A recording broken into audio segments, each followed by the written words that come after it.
finding a job, networking, politics, meeting new friends, finding a girlfriend, finding a wife, any of this stuff is based in person-to-person interaction, okay? And the success of that endeavor is going to be down to how well you come across in that interaction. And not just how you come across as a sort of separate entity to the rest of the world, but how you interface with the other person or the other people, okay? And the interface bit is the bit that you can't practice through things like meditation, through things like yoga, through things like sitting and listening to somebody banging a gong while you're floating in a swimming pool, okay? Those things are great in themselves for other reasons. And what they might do, and this is the sort of caveat here, what they might do is calm you. What they might do is bring your nervous system down to a level where, yes, you appear more placid. Yes, you appear more centered. Yes, you appear more calm, okay? They might do that, but what they might, all right? And the only downside to that is that, yes, you might seem more centered, yes, you might seem more calm, but you still have to have the confidence to radiate that. And those things aren't necessarily going to give you confidence, all right? So that's a problem.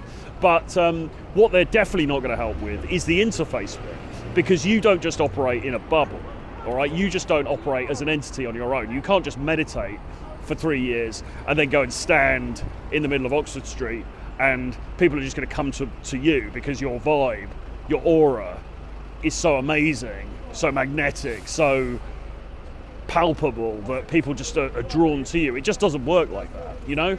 You're going to have to interact with them, okay? You're going to have to interface with them. And you're going to say something, and then she's going to say something in return, and you're then going to have to come back with a rebuttal or a rejoinder to the thing that she says. How adept at you at doing that? Are you at doing that, okay? And the only way, as far as I can see, to get better at that, interface, is by practicing it, all right? So yes, conceivably, the spiritual stuff might help to center you. Yes, all of us carry trauma, okay? Trauma, a hugely overused word, but it is true that all of us carry it to some degree, okay? For different reasons, because of different circumstances in our lives. And absolutely, you need to get a handle on that stuff, for sure. But on top of that, you also need to practice the mechanics of the social stuff. It's not that just sorting out one is going to automatically sort out the other. And I can tell you this from personal experience, because when I was younger, I had both issues, right? Because I had an issue, well, I was introverted, but also extremely shy, okay?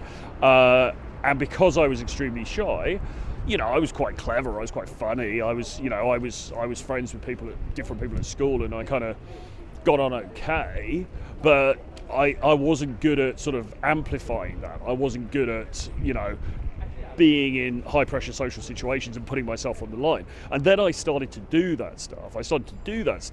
And I wasn't very good at it, but I quickly got better, okay? I got better at coming up with things to say. I got better at rolling with the punches. I got better at, if somebody, you know, so I was talking to a woman at a party and she throws in a little cheeky little quip or an insult or something to see how I react. I got better at reacting in a funny, calm, contained way and coming back with something funny myself and then keeping the banter going. You know, that got better with practice. Now, at the same time, I was also dealing with some internal stuff that was going on.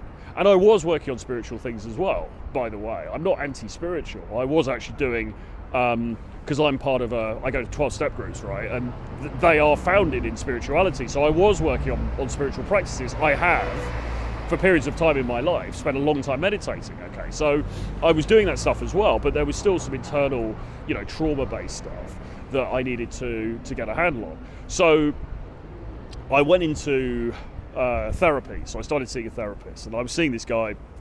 I was going to this therapist for quite a number of years, you know, once a week. I mean, sometimes it was more than once a week at different periods. And, you know, I can say, having been in therapy, I mean, I'm not going at the moment, but having been in therapy and having done it for I mean, it was maybe 7 years or something in the end, on and off. You know, it's quite a long time. What I can say is that it did clear a lot of the debris of the past, okay? It did lighten the load that I was carrying, and that did actually have a small benefit with the social stuff, because I was a little bit lighter. All right, I was a little bit lighter in terms of the mental weather in my head. I remember I used to go to, there was a really tacky nightclub, which is now closed down, off Piccadilly Circus, okay? And I used to go to this club, and I remember a lot of people used to go there back in the day, and we would talk to girls there and things like this. And I remember I used to be there, and I would be I'd be talking to some girl, and she's there for a party, and she's having shots with her friends and blah, blah, blah. And I'm there, and I'm sort of stuck in this mental low frequency state, let's say. So I'm coming at it from that point of view. And I'm telling a few jokes, I'm being funny, but there's a sort of a heaviness behind it, you know? And I think that probably did hold me back a little bit. And over many years with the therapy, that did lift somewhat. All right. So then I was able to be in those social situations, and I wasn't quite carrying the same sort of psychological load as before. All right. So I know I'm kind of contradicting myself here now, but there was some benefit to me. Okay. But the benefit was marginal compared with the benefit of just going out a lot and practicing by talking to other people. Okay. So let me say that again, just to be clear. There was some benefit of doing a sort of spiritual mindset type activity, but it was marginal. Okay, and I know for a fact that if I'd have just done the therapy, but I hadn't spent years, you know, going out to clubs and going out to bars and just talking to all these different people and getting rejected and throwing myself into really difficult social situations time and time again, I wouldn't have achieved the degree of social adeptness that I've achieved today. Okay, I can say that for an absolute fact, and I'm not saying that to try to sell coaching, although if you're interested in coaching, drop me an email, troy@realtroyfrancis.com, but I'm not saying that as a kind of a sales tactic. I'm just saying this is an honest thing, that if I hadn't have actually put myself into the fire socially time and time again, the therapy in itself, the meditation in itself, the spiritual practices in themselves wouldn't have advanced me in the specific arena that I wanted to be advanced, which was, can I walk into a bar and see an attractive woman there and talk to her in a way that is going to seem attractive, okay? It wouldn't have turned the dial on that, or at least it wouldn't have turned the dial sufficiently on that. And I think this is the misconception that some guys fall into, which is that, oh, okay, if I'm too nervous, you know, my nervous system is shot. If I could just find a sort of Zen-like calm, then people will be more attracted to me. And in the rough and tumble of the modern dating scene, it just doesn't really work like that, okay? It's not about sitting there monk-like and emanating this energy and people are just attracted to that. It just doesn't work like that. You've got to do something, all right? You've got to be proactive and actually do something. And you've also got to be able to accept that you do something, you say something, okay? You approach somebody, you go and say, hello, you look attractive, I wanted to meet you. And she might come back with something that's negative, or she might come back with something that's teasing, or she might come back with something that's slightly abrasive, because that's what human beings are like, right? They're not predictable, and sometimes they'll shit test you for a laugh. And how are you going to cope with that?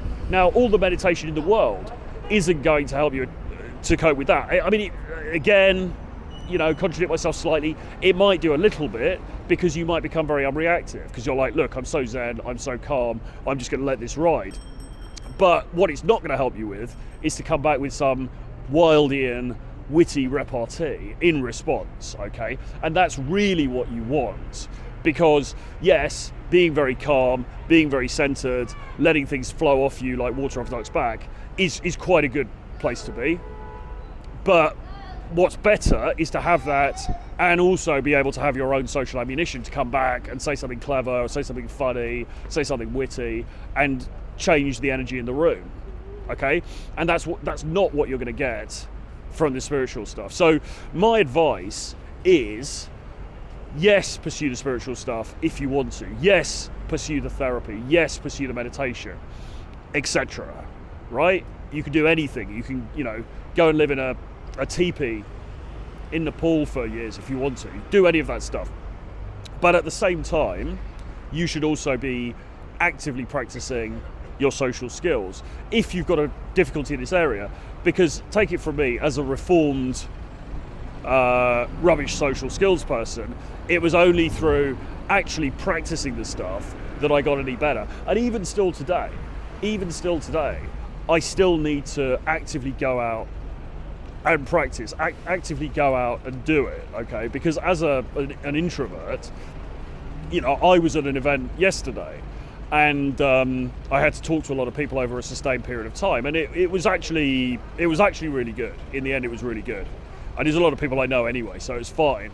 But it still costs me quite a lot of emotional energy, okay? And the only reason that I was able to equip myself quite well in that situation is because I've literally done thousands of hours of practice at this stuff, okay? It doesn't come to me naturally, it doesn't come to me easily, all right?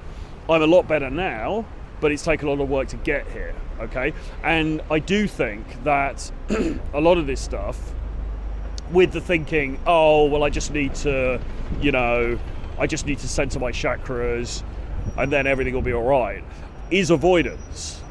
Really, it's avoidance of having to do the difficult but very obvious thing, which is, no, I just need to talk to a lot of people and potentially get blown out and deal with that and continue to deal with it as a central part of my life until I get to a point where I'm immune to the negative feelings that arise around it, okay?